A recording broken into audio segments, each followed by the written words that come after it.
Police के ऊपर fire किया और गाड़ी से उतर के भागने का प्रयास किया और भागने के क्रम में पुलिस के ऊपर लगभग 10 राउंड फायरिंग की। पुलिस ने भी उनको चेतावनी दी और आत्मरक्षार्थ फायरिंग की, उनको रोकने के लिए बोला गया। नमस्कार, मैं हूं पंकज ठाकुर, आप देख रहे हैं द मीडिया वाला। मुजफ्फरपुर में अभी पुलिस और अपराधियों के बीच मुठभेड़ हो गई है। सिपाहीपट्टी थाना क्षेत्र है जहां डीएसपी पूर्वी मनोज पांडे के नेतृत्व में पुलिस ने जवाबी कार्रवाई करते हुए 3 अपराधियों को गोली मारी है। आप अभी देख सकते हैं कि घटनास्थल पर मौजूद है। एसएसपी खुद यहाँ घटनास्थल पर पहुंचे थे। दरअसल बीते दिनों काटी थाना क्षेत्र के एक माइक्रो फाइनेंस कंपनी में लूट हुई थी।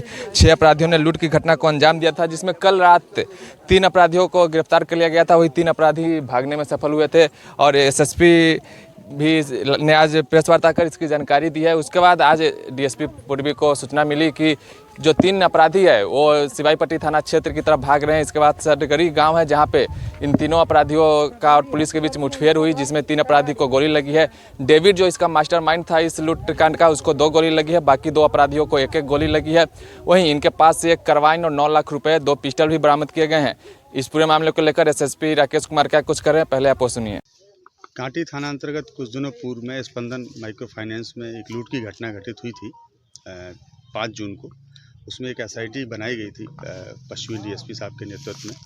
उस एसआईटी में कांटी के थाना अध्यक्ष थे, मोतीपुर के थाना अध्यक्ष थे और डीआईयू की टीम भी थी, उनके प्रभारी सुजाउद्दीन थे। ये टीम इस पूरे केस को जो है इन्वेस्टिगेट कर रही थी। इसी आलोक में कल देर शाम को 3 लोगों की गिरफ्तारी की गई थी, जिसकी प्रेस वार्ता आज सुबह की गई है। आप लोगों को उसकी जानकारी दी गई थी। 3 लोग कल भागने में सफल हो गए थे एक बोलेरो से। उसकी गिरफ्तारी के लिए ये टीम लगातार प्रयासरत थी। आज दिन में लगभग 11 बजे के लगभग सूचना प्राप्त हुई जो पूर्वी डीएसपी हैं श्री मनोज पांडे उनको, कि जो तीनों अपराधकर्मी हैं भागे हुए सिपाहीपट्टी थाना क्षेत्र में हैं। उनकी घेराबंदी उनकी टीम के द्वारा की गई। एसआईटी के जो सदस्य थे वो भी शामिल थे।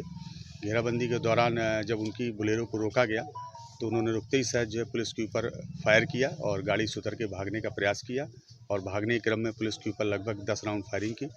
पुलिस ने भी उनको चेतावनी दी और आत्मरक्षार्थ फायरिंग की, उनको रोकने के लिए बोला गया। तीनों ही अपराधकर्मी को बुलेट इंजरीज हैं, जिसमें से एक अपराधकर्मी डेविड और राशिद हैं जिनको 2 गोलियां लगी हैं। बाकी के 2 अपराधकर्मी हैं जिसमें एक व्यक्ति का नाम संतोष है, उनको 1 गोली लगी है और एक अन्य अपराधकर्मी है, उनको भी 1 गोली लगी है। तीनों ही अपराधकर्मी अभी मेडिकल कॉलेज में इलाजरत है। डॉक्टर्स के अनुसार वो खतरे से बाहर हैं। इनके पास से एक कार्बाइन बरामद की गई है, लगभग 12-13 राउंड जिंदा गोलियां बरामद की गई हैं, 2 पिस्टल बरामद की गई हैं। लूट की राशि में से लगभग 9.5 लाख रुपए बरामद किए गए हैं और माइक्रो फाइनेंस का एक लैपटॉप भी था जो उनके द्वारा लूटा गया था, उस लैपटॉप को भी बरामद किया गया है।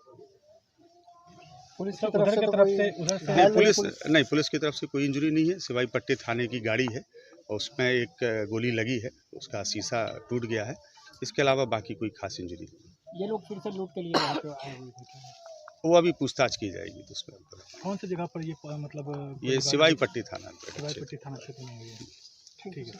तो आपने सुना एसएसपी राकेश कुमार ने क्या कुछ कहा। सिपाहीपट्टी थाना क्षेत्र में पुलिस के द्वारा बड़ी कार्रवाई की गई है, जहां 3 अपराधियों को जवाबी कार्रवाई में पुलिस की तरफ से गोली मारी गई है। तीनों का भी एसकेएमसीएच में इलाज चल रहा है। अभी घटनास्थल पे ही है जहां आपको दिखा रहे हैं। एक बोलेरो गाड़ी थी जिससे तीनों अपराधी भाग रहे थे, जिसकी गुप्त सूचना डीएसपी पूर्वी मनोज पांडे को मिली थी और उसके बाद मनोज पांडे और उनकी टीम के द्वारा इनका पीछा किया गया। जहाँ पे सिपाहीपट्टी थाना क्षेत्र में पुलिस को देखते ही अपराधियों ने उन पर गोली चला दी। उसके बाद पुलिस ने भी जवाबी कार्रवाई की। पुलिस पे करीब 10 राउंड फायरिंग की गई, जिसमें सिपाहीपट्टी थाना की एक गाड़ी थी उस पर भी गोली लगी और उसका शीशा टूट गया। उसके बाद पुलिस ने जवाबी कार्रवाई में 3 अपराधियों को पर गोली चलाया, जिनमें तीनों को गोली लगी है और एसकेएमसीएच में इलाज चल रहा है। फिलहाल तीनों खतरे से बाहर है। तो बने रहिए द मीडिया वाला के साथ। धन्यवाद।